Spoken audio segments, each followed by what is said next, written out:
All right, so welcome everybody to Making the Familiar Strange. Today we have Reverend Keith Herron, who's going to be sharing Life is an Adventure, a narrative view of Genesis 12. Keith did ask me that he's going to give the presentation and then we'll take questions and have a discussion at the end. So if you'll just be patient with that.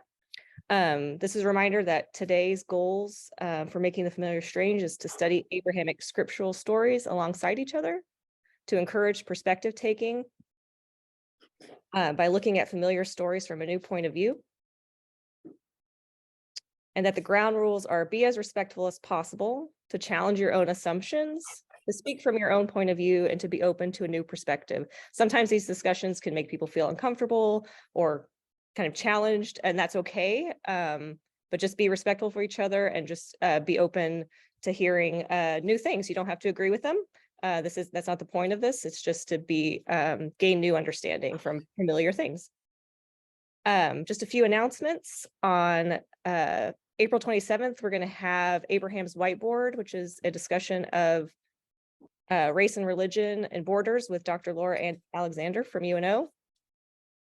We also had the Death Cafe, which was going to be last week, but because of weather, was rescheduled for March 30th, and hopefully weather will cooperate on that day. And then next month, Making the Familiar Strange will be April 18th, and we are still looking for a speaker from the Muslim perspective, if anybody is interested in presenting for that. And now I will introduce Keith Herron. He is the interim pastor at Countryside Community Church, and he's going to give a perspective on Genesis 12 with Abram and Sarai. So I'm going to mute myself and put Keith on. So just give me 1 minute.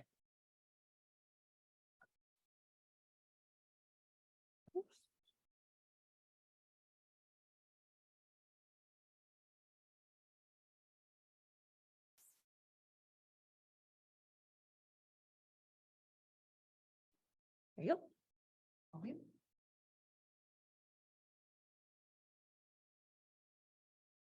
Hi there.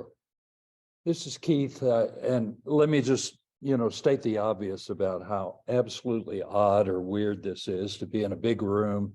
Megan's here and 2 laptops, but nobody else is here, so here we are. I'm going to ignore you for a bit and then come back at the end and open up, and we'll have opportunity for conversations.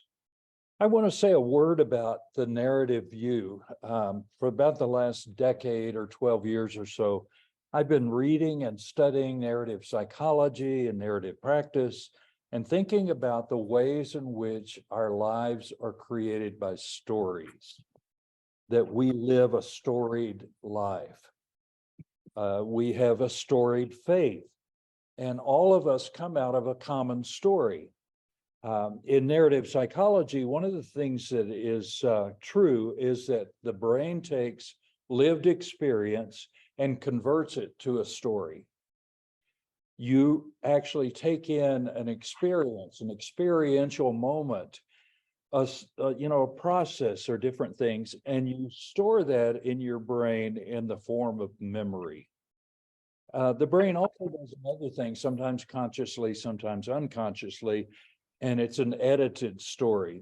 The brain actually edits the story as it's storing it into the archive of stories that you have. I imagine that all of us live storied lives, which means from our toes all the way up to our chins, we are full of stories. I think about that because, there are moments where our memory will come back and we attach it, we hold it in our thoughts, and we think about it a lot. And I imagine these stories in that kind of a way.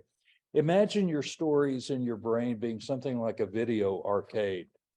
We don't have those anymore, but remember what that was like to walk in and to see nothing but stories, films and movies and things that you like and things that you don't like. Or think about the Academy Awards and the shorts that they give an Academy Award for. Our brain holds experiences like that. Today, in our time together, we recognize a larger framework of our relationships that constitute the trifaith, houses of faith. And some of you are members of our 3 houses of faith that are here, and some of you don't really know anything at all about it. But I'm looking out the window at about 35, 38 acres, and right across there is the synagogue, and to the left is the mosque, and the Christian church, which is the church that I'm pastoring, Countryside Community Church, is right here. And we all see one another, and in the proximity of being neighbors. We're connected by the Abrahamic bridge that connects all 3 houses of faith. We are bound together by a storied, particular shared story that each of us uses as a reference point for our faith. And that is the shared story of a couple that lived 4,000 years ago, living in what we now would call southern Iraq, in the village of Ur, where they lived peaceful, settled lives. All 3 houses of faith share this story. I think that's an amazing reality of what interfaith conversation is about, is that when you rise up to a certain level above the houses of faith, and then you begin to recognize that the stories are very common. And we have this, a shared sacred memory. And we see one another as something like spiritual cousins. And, you know, like every family, there are good memories, and there are some memories that we would choose to forget. And maybe that's a sign that this is a family memory. Today, I would like to explore Abram and Sarai as a means to explore our own experiences of making pivotal decisions. That's what I want to focus on, is the idea that they made a pivotal, life-altering decision, and I want to think about that from a narrative point of view. In leaving adolescence and the nest of our family, everybody comes from somewhere, and we're on our way to adulthood. Thinking back on those times, who has a clear idea of where they're headed? I would contend that maybe that's a fairly rare experience of knowing, you know, Johnny or Sue, what do you want to be when you grow up? How many of us actually became that? At that crossroad of leaving the adolescence and leaving our family nest, who can imagine anything beyond the near horizon and learn to trust you'll find your way through the next stages of life? Okay, here's my big idea about this. It appears we make decisions that create the future. Not that we choose a sharply defined future and then carve the path toward that desired end. I think, and this grows out of my own experience, we make decisions along the way, and then we begin to move toward a particular future, and it may be a future that we can't even recognize in the beginning. Looking back over my life, I think of the hundreds, maybe the thousands of decisions, both small and large, that delivered me to this present moment, this moment today, where I'm standing in the Tri-Faith Initiative offices, and this is where we are. But just in the near past, I can see the stages of decisions that I made that brought me here. I didn't see it coming. It's as if I was doing my best to make good decisions in the farmer's corn maze. Really about all you can see is the next juncture. But even with that, I held this blind goodness in life that something good would happen. And I'm on my way to somewhere, but where? I don't think any of us are psychics or have the idea of what we know about the future, that we might identify it. We're doing well if we can say what we're going to do next week. Most of these thousands of choices were forgettable.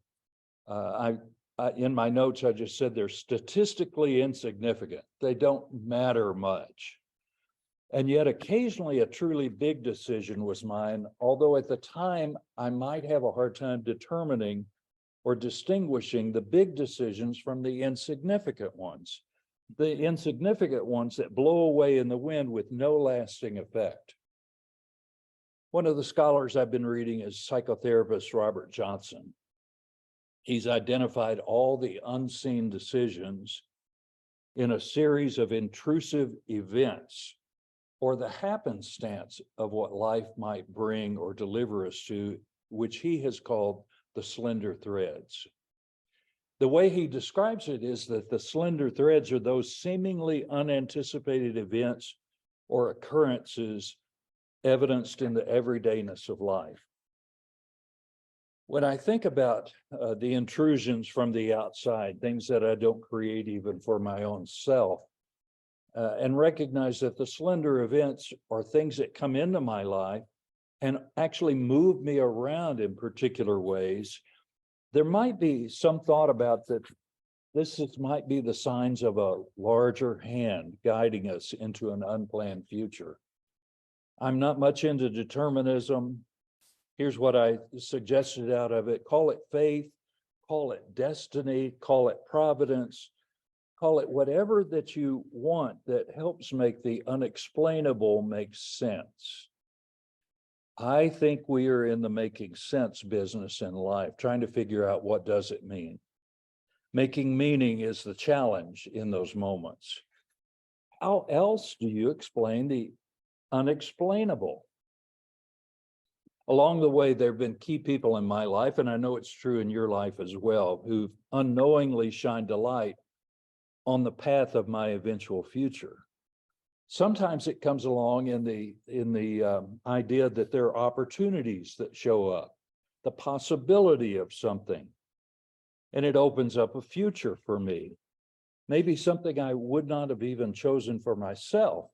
There have been events that unfolded that swept me up in a wave that carried me to an unimaginable, unplanned future. And to be sure, I have been a partner in all of those things. The slender threads, when they come along, I act in sync with them as opportunities, with my own wisdom in making decisions, both good and bad. Sometimes I do well, sometimes not so well. But noticeably, I don't think I've had as much control as maybe my neurotic side would want to suggest. But I can be present and alert to the direction that the winds might take me. I think of the feather that's blowing up above and being carried along by the winds, and there's a partial truth about that. And I have been a partner in those slender threads in that way. In the end, we are adventurers because life is an adventure. With all that, know that woven into those inherent gifts is an element of risk. We are adventurers because life itself is a risky adventure. When you unknowingly signed the contract of your life at your birth, you agreed to live into that life with the gift of time. Today it's this time, and the gift of place, which would be this place, guided by the script of your DNA and other circumstances given to you at your birth, such as the culture of your family, maybe the culture of your community. I tell people that I am a child of the suburbs. I grew up in a suburb of Dallas, and there's a certain element of the way in which we were raised that continues on with us, the same with our families. As people of faith, we're assured of God's ever-present companionship. That's a faith statement for the journey that God calls us to take. In that journey, we're not given much choice about the risk. There is risk in all of that, in the adventure of life.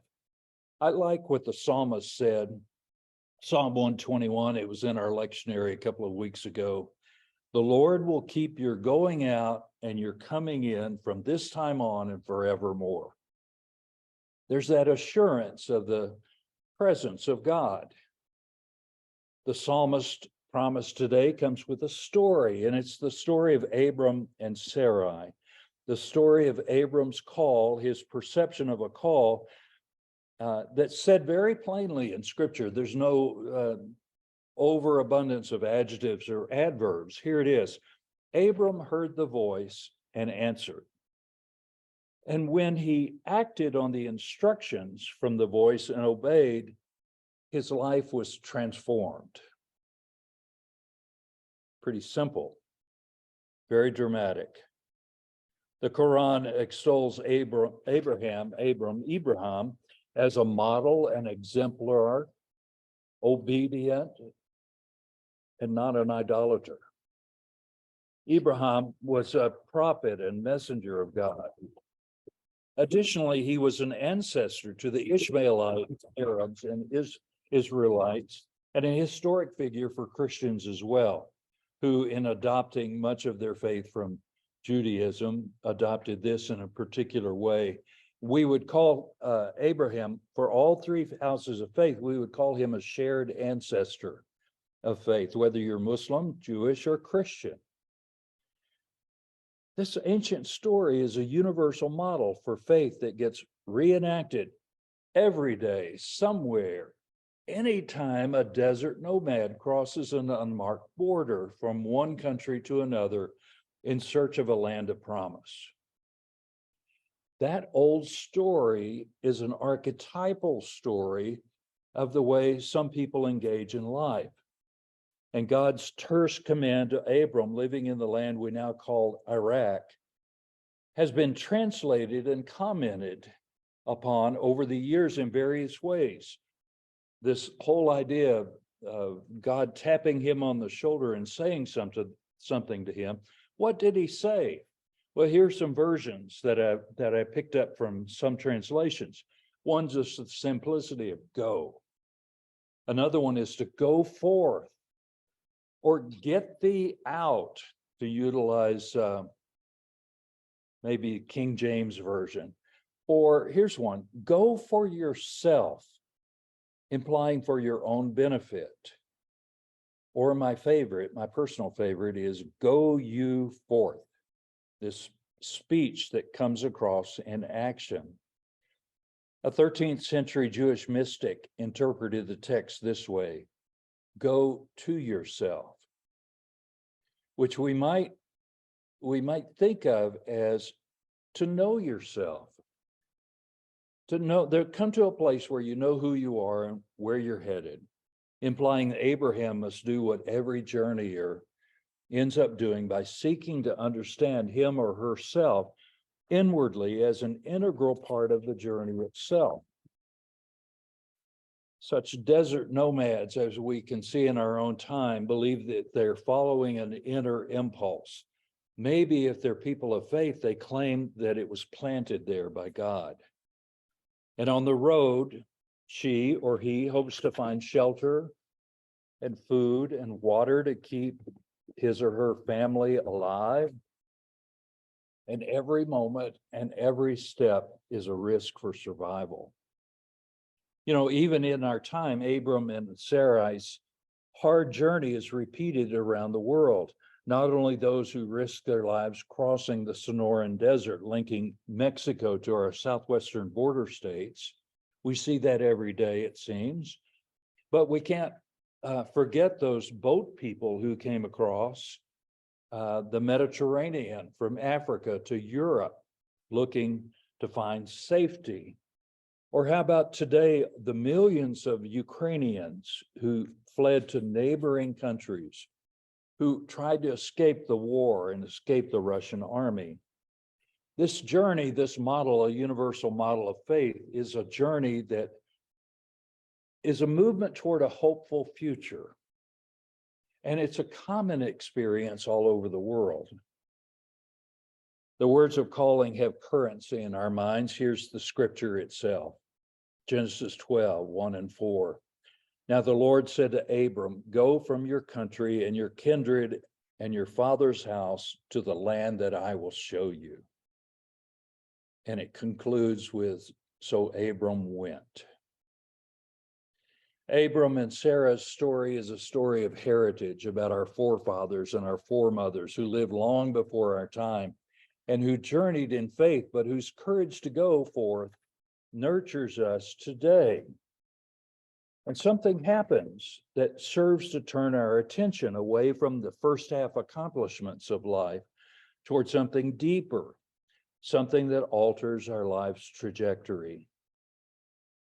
At some point, the supposed achievements of individuation or identity falls apart and show themselves to be lacking. Maybe we come to a blockade and our progress slows or halts. There's a lot of work being done, particularly in psychologists and other spiritual teachers as well, on what's happening from first half to second half of life, and the point at which the middle part of life becomes a fertile place for thinking, reflecting. Richard Rohr, some of you follow Richard Rohr quite religiously, like many others, has the interpretive skills for this stage of life, and he says it this way. Here's his quote: "Normally, a job, fortune, or reputation has to be lost. A death has to be suffered, a house has to be flooded, or a disease has to be endured." And Rohr calls this a form of falling. It's an interesting term, what he calls necessary suffering.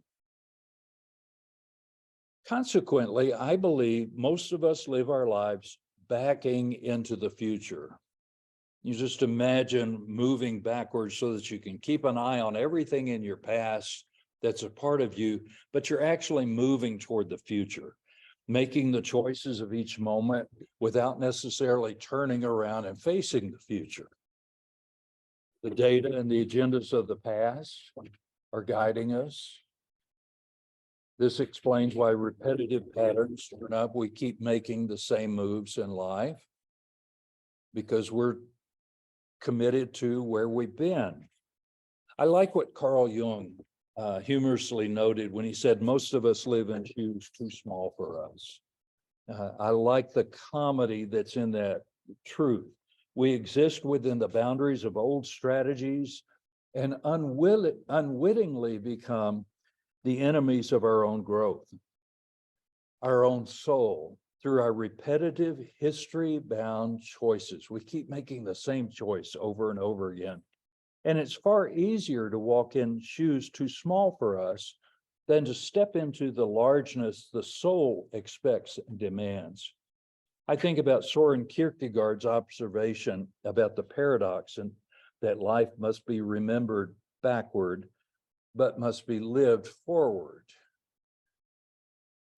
Wow, the philosophers have really given thought to the way in which we're postured for life. Life must be remembered backward, but must be lived forward. Well, I think it's fair to say, in reading over the sacred texts that we have, these holy writings, they don't shine much of a light on the inner world of Abram. Not much is given there. It's very simple, it's very plain language, and maybe per usual, or maybe this has always been true, Sarai shares more of her thinking than her silent husband. I think that's probably right. More willing to think about her inner life, more willing to, to say something about it. And in our 21st century awareness, we're starved for indicators about Abram, whether he was happy or not, whether he was fulfilled, whether he was unconsciously unsettled and open for a big shift. Instead, in typical Middle Eastern fashion, 4,000 years ago, all we're given is his financial resume, his financial statement of wealth. We're not given a clue as to what he thought. And so we're left with questions, but have little clue about the answers to our questions. We're left to surmise that Abram's announcement to Sarai was startling. I'm sure it was, in light of all that was going well. He shows the signs of Middle Eastern concept of blessing. And Abram claims he had a vision from God to sell it all, pack it up, and follow the voice to where? Who knows where? This story, like others in Genesis, are archetypal. This is going on today, I would suspect. Maybe it has happened in your life. These similar issues that we face. These first stories, this summer we'll be preaching in the book of Genesis, and I'm calling them the first stories. And so these first stories are embedded with universal human concerns that bring us all together for similarities in life, something that everybody faces. So I like this notion of a dramatic choice that begins to open up in midlife, of making a dramatic life choice in the quest for meaning. It's interesting that literature and art and novels and poetry picks up this reflection. Well, what has been an inspiration for you? Maybe you have a favorite example from literature or novels or poetry. Here's one that I have, and since I'm doing the speaking today, I get to share my story, if that's okay. Larry McMurtry. Most of you know Larry McMurtry. If you have tried to buy every book that he has ever written, you have a full shelf, maybe 2 shelves, because he has written over and over and over again. And some of them have just been incredibly marvelous. And over the decades, he's written a series of stories, and he will do a sequential series, so multiple novels on the same characters. The one I want to refer to began when he was a young writer, The Last Picture Show. I think it came out in the 60s. It was an award-winning film, and it helped launch his life as a storyteller.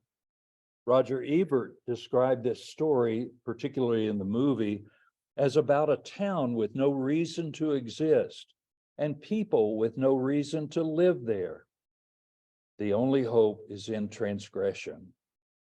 That's a pretty cute description of a town that I think if we were born and raised in, we would want to leave. And the characters all face that as a dilemma. So McMurtry took the characters from that beginning and he created a series, a cluster, a cast of strong characters. And as one story evolved into the next, all the way through 5 novels with these same characters, from adolescence across the arc of life. That is interesting to me because I do a lot of thinking about the narrative world, which has an arc to it. It has a beginning, it has a middle, it has an end. Aristotle had that as the Aristotelian dramatic structure. All of us live on the arc of life. And so McMurtry gives us these characters based on, in particular in the beginning, teenagers, high school seniors, and the hardscrabble oil man who is known as Dwayne Moore. From his adolescence forward, Dwayne lives a desperate, unreflective existence across the first half of his adulthood. But in contrast to his meager life, he continues to grow. I think that happens with us as we move from young adulthood to middle adulthood. We become curious about our inner world, and it becomes more important to us. He lives in a very arid part of Texas, which is not a memorable part if you've ever driven through. It's an oil patch. They call it an oil patch, where there's seemingly as many pickup trucks as there are people. Everybody drives a pickup. And this is a very bleak landscape where the blue-collar working class are predictably bored by the limited life dramas observed from the wall of windows at the Dairy Queen. This is the town gathering spot. And these characters, though, are rich in personality, in contrast to the arid land. And they illustrate how people can explore their own sense of meaning, no matter how different the land is. So in the third of the novels, Dwayne's depressed. And if there was anybody in this audience who's read that, I would be stunned. Dwayne turns 62 And he realizes that he had spent enough of his life in his pickup truck, driving around in the oil patch, riding back and forth from one rig to the other. And he's grown bored, predictably tired from his life. His worthless adult kids and their equally worthless grandchildren. And these colorful offspring latched onto Dwayne and his wife, Carla, who fund their lifestyle. They're dependent. It's an empty experience. McMurtry does a great job of turning them into worthless. I mean, they're really very hard to like. And so he crosses over, Dwayne Moore crosses over the last days of middle age, and he stood on the threshold of older adulthood. The way my son who occasionally has asked me, Dad, am I still in the will? You know, that son, on my 49th birthday said, gee, Dad, in another decade, you're going to be 60. And that's the way this does. It sneaks up on you. And so he's standing on the threshold of older adulthood, and his wife, Carla, diagnoses him as being depressed. And something about that, the delivery of her assessment of his inner world, his feeling level and his thinking, something about that strikes him. It's a moment of clarity about his life. And so when he gets home, he goes into the kitchen and he tosses his truck keys into a chipped ceramic coffee cup, never to get back in it, and he begins walking. And he walks from his home to town, and he walks, and people drive by and they offer him a ride, and he refuses to ride in another pickup truck. Later in the story, after he's walked himself pretty crazy, he ends up buying this exotic, expensive, high-tech bicycle. This is how he's getting around in this very empty part of the state, this bleak countryside. And he also moved out of the house where he felt trapped by his wife, and trapped by his life, and trapped by the children and the grandchildren who hang around. And he moved out to his one-room primitive hunting shack in the middle of nowhere. Most of his family and friends were convinced he'd lost his sanity. They talked about him endlessly. But Dwayne had come to a late blooming sense of just what he should do with himself. And his actions were given the changes that helped him reorient himself to what he should truly come to be. Dwayne had come to the end of one life and he took up a new direction. Just like that. He simplified the trappings of his life, the life that he had spent years building, and now he actively, intentionally determined he would not live out his days in the old ruts, the same old ruts that were grooved in his unreflective life as he had come to know it. McMurtry says this about him. I'm going to quote McMurtry for a paragraph or so. What happened to him had nothing to do with a deterioration in his major relationships, even to say something simplistic such as, it was time for a change, would not be stating the matter accurately. It wasn't that it was time for a change particularly, it was that he had just changed. He didn't become a different man, but when he stepped out of his house, he found himself in a different life. He had just walked off with no animosity toward anyone, with no intent to harm, wishing everybody well. He just walked off. And he knew it must be puzzling to everyone, but he couldn't help that. The change had just come as naturally as a change in the weather. Day cloudy, one day fair. End quote. It's obvious the storyteller has the power to shine a light on the challenges of this strange stage of life, where one must come face to face with the fault lines, where change must be addressed. In the fictional life of McMurtry's fictional character, Oilman Dwayne Moore, we have a model for reflection. And the actions that he takes are abrupt, but they're purposeful. He moves away from a cumulative brokenness in his interior world and chooses to ignore the bad advice of others who love him, but can't be silent about their disapproval. Could this be an adequate model for us to understand we must change in order to survive?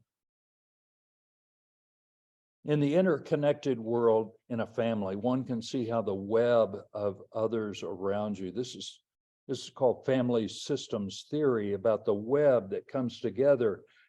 And you cannot live an independent life, you live in an interpersonal life. And this web can oppose you and resist your impulse to change. At the fruitful stage where personal reflection can lead us to rethink our lives, our family and friends can resist the change that is essential to the new directions we want to explore.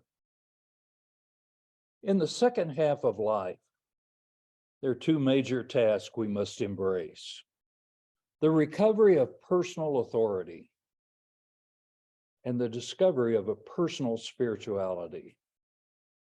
We come to a point of curiosity in midlife where we're now reflecting upon the first half. And then we turn toward the future for the second half. These tasks become a focus of interest because finally we've lived enough of life to bring them into sharper focus. Finally, we're old enough to have wisdom about our lives. We can think differently. In this narrative psychology, there's the concept of liminality, where we step across the threshold from the past and begin to consider what the next place will be like. I like this concept of liminality because you get to think about a new future. The energy unleashed by change will be a matter of will. One does not need to be prompted about these needs. We're not children, right? But each person will find their own path and feel compelled to tackle these issues with diligence. A convergence happens in this middle passage signified by life experience, a strong presence of both successes and failures, everybody has that, and a desire to make meaning out of where we now stand in relation to this middle ground between the first half and the second half of life.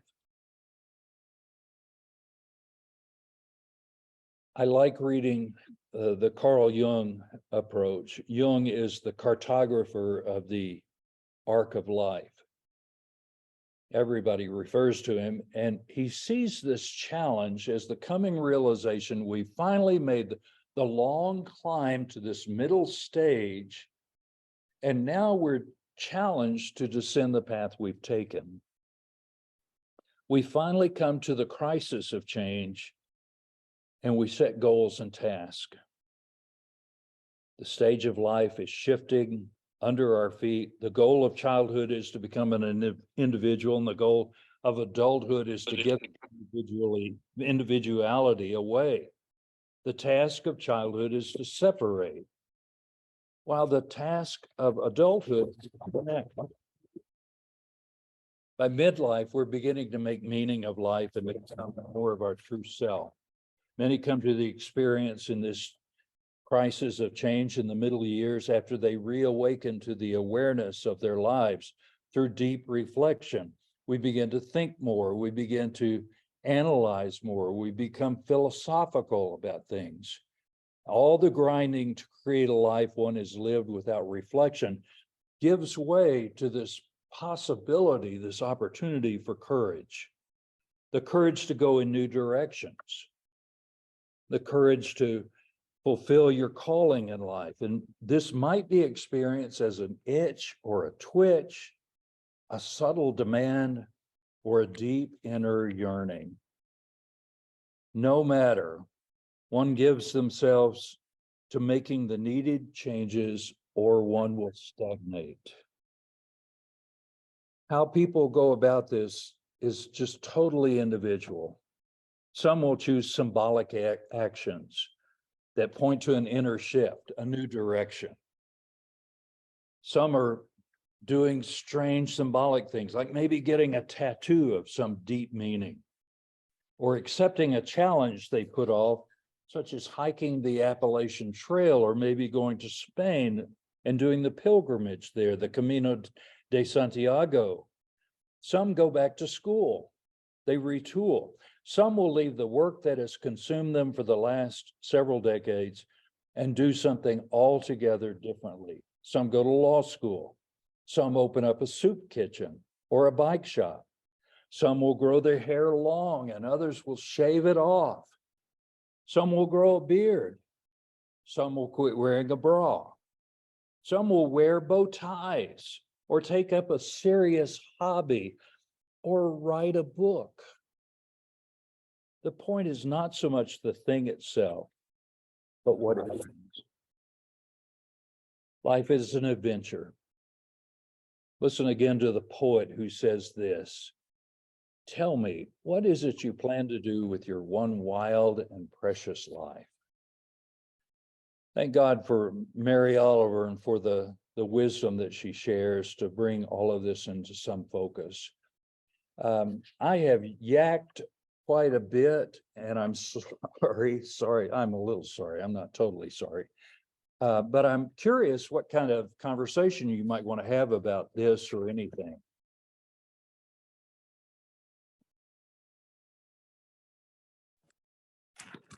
One of the things that I found interesting about the passage was how much it reflected on the future happenings with Joseph and the Pharaoh in Egypt. There was a lot of foreshadowing there that I had not recognized in the past. Well, I love that. And I love the intertwining of the story with other stories. And that's exactly how life is lived. The fragments of one life carry over and form the structure for other lives and other realities. And you're right. The way the brain does memory is that it slices and dices and then edits, but always there's the possibility that it'll be connected with the stories to come. Thank you for that.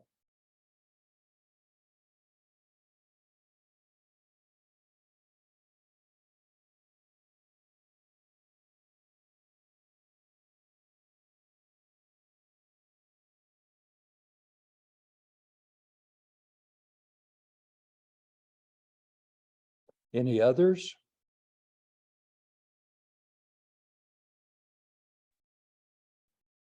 I know for my, oh, this is gonna echo, just.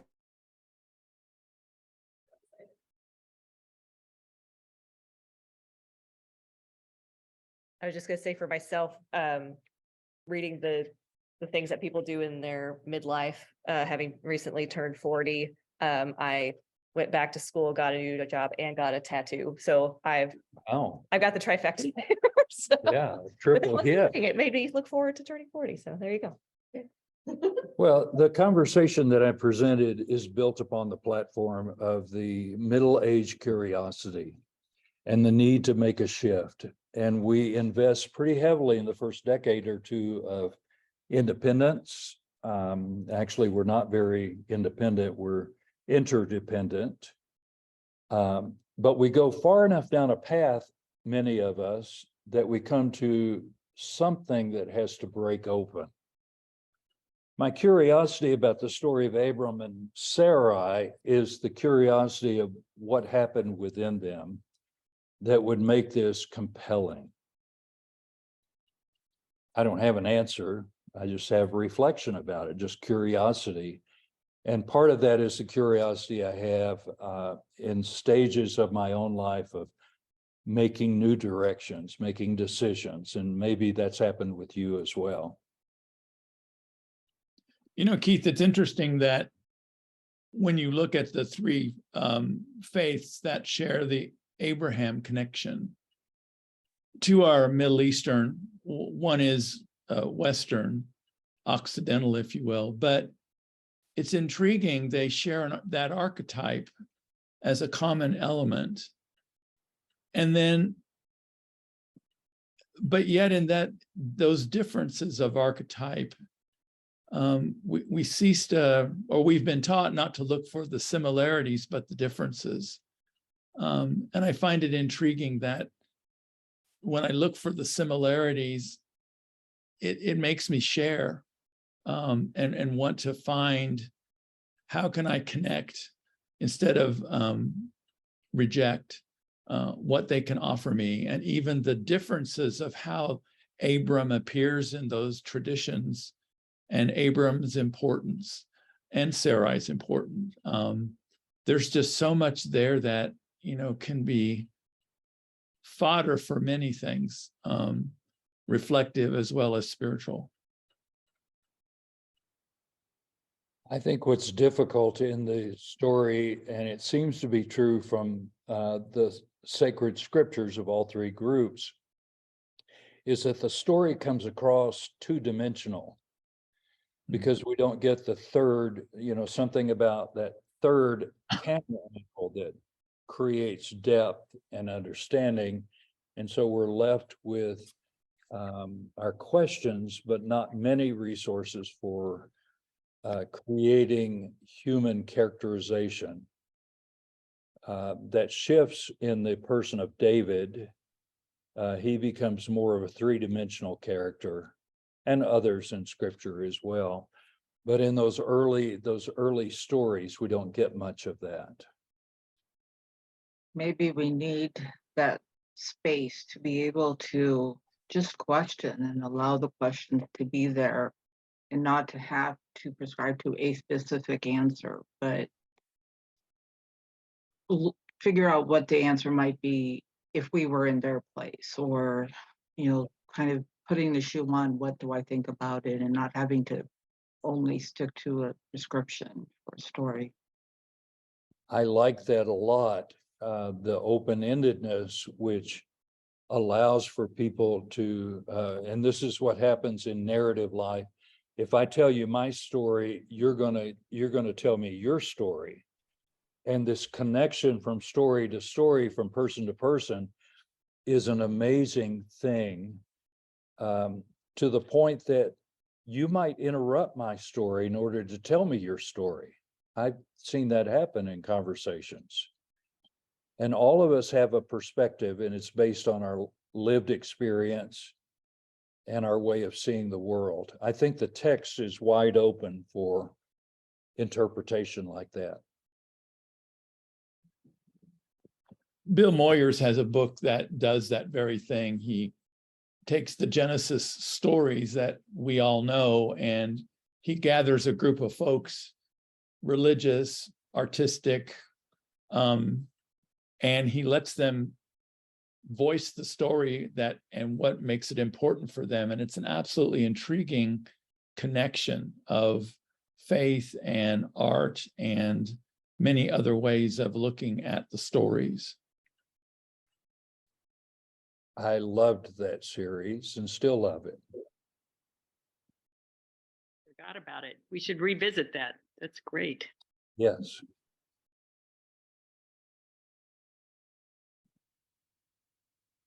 And as you said that, Tim, I reflected on, I was familiar with that 20 years ago. Being at this stage of life would make it entirely a new experience. So thanks. Yeah.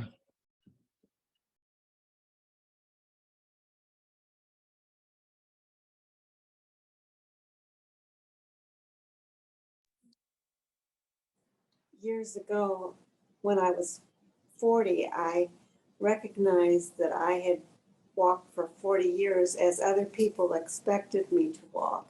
And it wasn't a bad life, it was a good life. I had accomplished some great things. But my children were leaving home, and, I was going to have time on my hands. And so it shook me up a little bit, but it said, hey, lady, you better find out who you are. You've helped your kids find out who they are, but you haven't ever really figured out who you are. And probably for the last 40 years, I've gotten the opportunities to look into places and do things that I could have never dreamed. But what led me through those places was, I call them my little angels that came into my life. And they were people that I met that spoke to me, and then just for a short time, but they gave me an idea, and I finally had the courage to act on it. And my life has been much fuller and much more me than just a clone of the first 40 years. I've gotten to be Connie the last 40 years. And that's been really fun, really fun. Thank you, Connie. For those of us who are introverts, it's one thing to find the clarity of something, and then it's another to have the energy or the commitment to take a step and to step out there.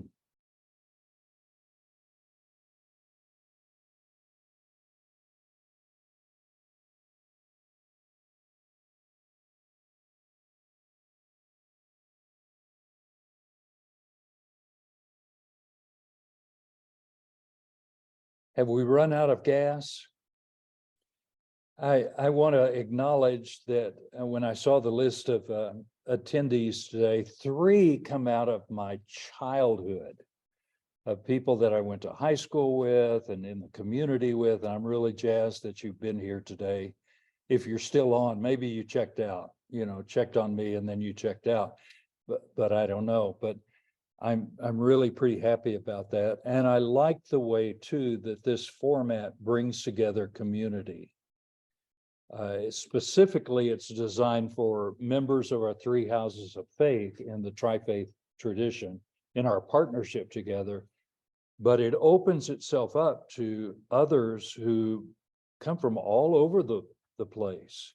So I'm really happy that we've had a community today.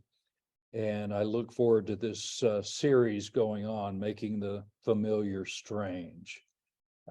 It's a nice, incredible theme to have. Unless there's a last word from anybody else, I'm ready to say thank you and goodbye.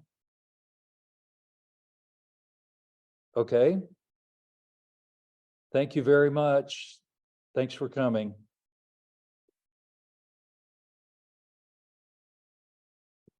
Thank you, everyone. We'll see you next week or next month.